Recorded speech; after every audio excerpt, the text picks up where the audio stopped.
Hi there, welcome back to some more Simplified Brewing today on this wonderful rainy day that we have going on here today. So we are going to step it up a little bit, and this is all grain kit that we're going to do today, and this will be a Black IPA that we got a wonderful all grain recipe kit for. So what we're going to do, we got our grains. Our grains are already came crushed, so typically you have options if you're ordering it from your local store or online, is to have them come crushed or uncrushed. And if you get them crushed, that's nice and convenient. But if you want a little more control, a little more play and variation in it, you can get a grain mill.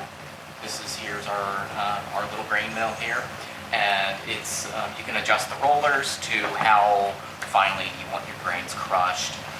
It can be a pain in the butt if you use the hand crank, very tedious.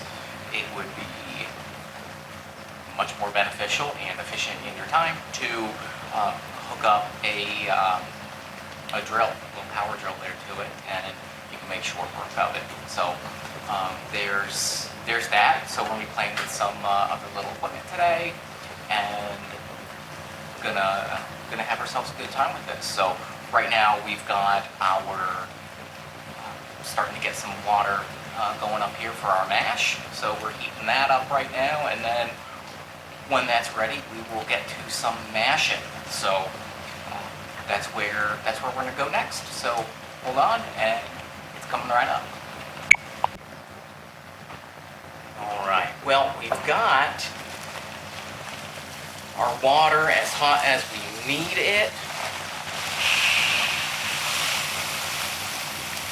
So what we need to do is add in our grains. So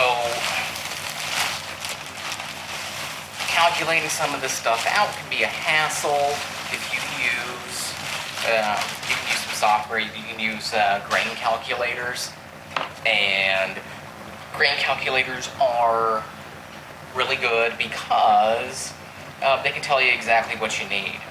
Typically it'd be for the mash 2 quarts per pound of grain that you're using.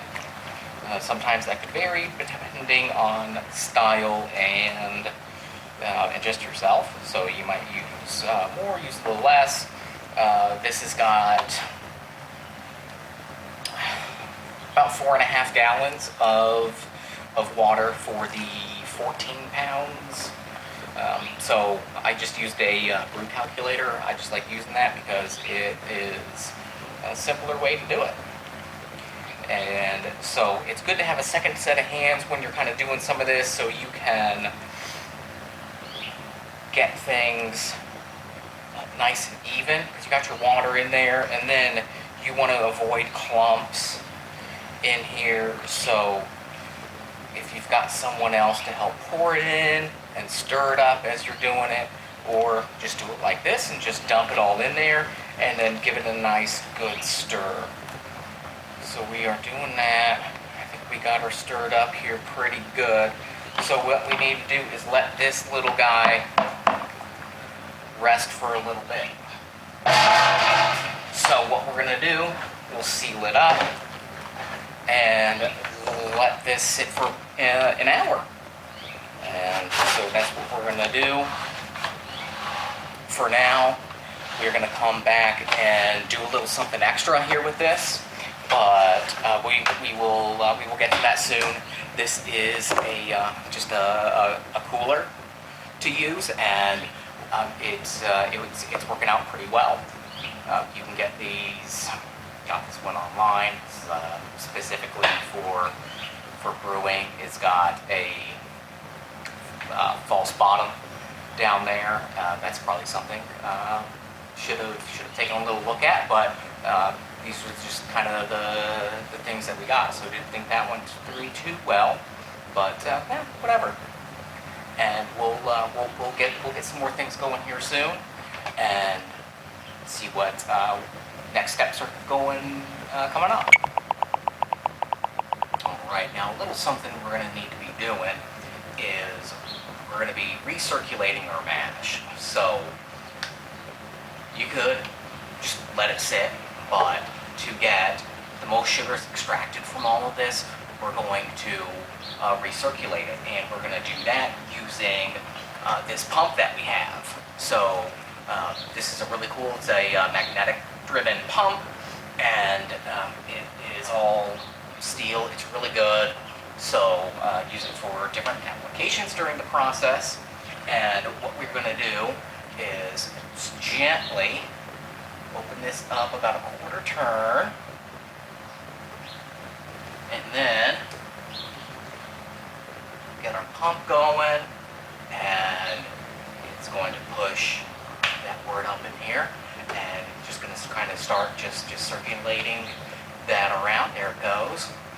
So we're going to be doing that throughout this process while we're letting this sit. And this is a bit of a more efficient way to get this accomplished.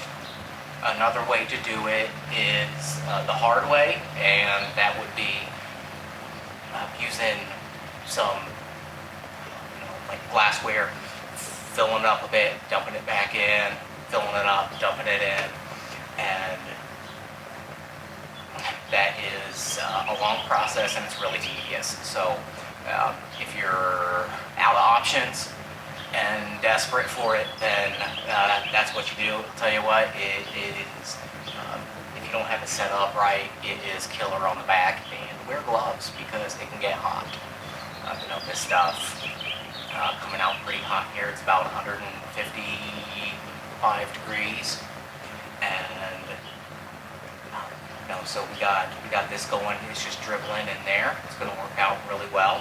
We're just going to let this go here throughout the rest of the cycle. We're about halfway through it right now, so we're just going to kind of just let this go, make it as efficient as we can make it. So not perfect, but it's what we got, and that's pretty good because we're doing this our way.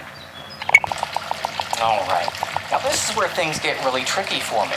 So we've finished with our hour for the mash. Now, what we want to do ideally is have a 3-tiered setup. So you have your sparge water high, and then your mash is in the middle, and then your boil kettle is down below that. So I had just stacked up some tables. So I would have, I've got my table, and then I would stack up a table on top of that, and I'd have my sparge water up there. So my sparge water's up here, just on this table, and I got it sitting on top of a bucket. And now my sparge water is coming down here into my mash tun, and then from there, I have it coming down into the boil kettle. So, not exactly a perfect setup by any means. So, improvise and work with what you got. So, unfortunately, this is what I got until I can get a new table and set this up a little bit better. So, ideally, you want gravity to work for you and do the best that you can. So, I'm just going to pray that nothing tips over and breaks, and we'll see how this goes. I'm going to get my 6 gallons going here. What I would want to do is have my boil kettle on my burner and have that going so I can get this up to a boil as quickly as I can. That is not something that's going to work out in this situation, unfortunately. So we are just, we're doing what we can. And then once I've got all this gathered up, we are going to get our boil on.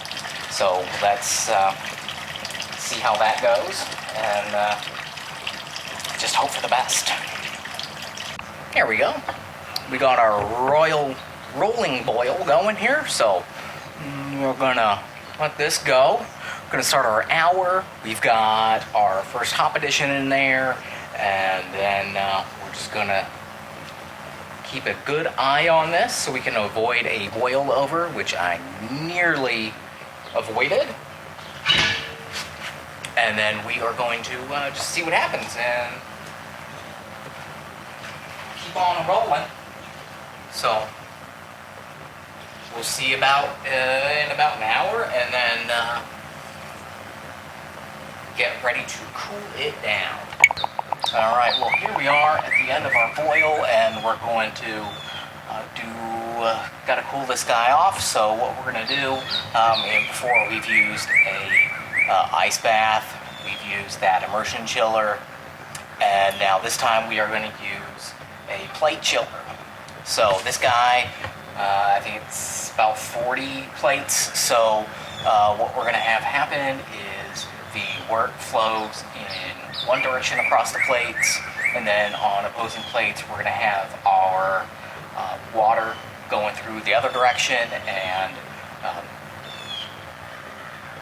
that helps with the heat transfer, and then we get our nice sufficiently cooled wort and put our yeast in there and button her up, and then we're done.